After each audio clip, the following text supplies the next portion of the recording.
La structure fait près de 40 mètres de haut en bord de canal ou plutôt du bassin Vergote, un nouveau complexe sportif, 5400 mètres carrés à l'architecture pour le moins tape à l'œil, ultra moderne diront certains, vintage diront d'autres. La structure principale sera construite en bois issu de circuits courts. C'est un bâtiment extrêmement compact, c'est un bâtiment qui sera un point dans la ville, un point de repère. Et il y avait une contrainte sur le site, donc c'est un site assez petit pour un programme très très grand.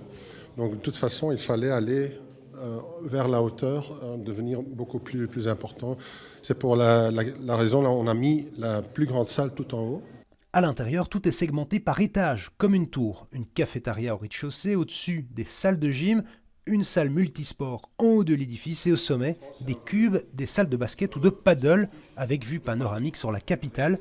Un projet qui va voir le jour dans un quartier en plein développement, entre de nouvelles tours haut de gamme et des logements sociaux du quartier nord. Notre pari, c'est que les gens reviennent en ville s'ils ont des infrastructures à côté de chez eux.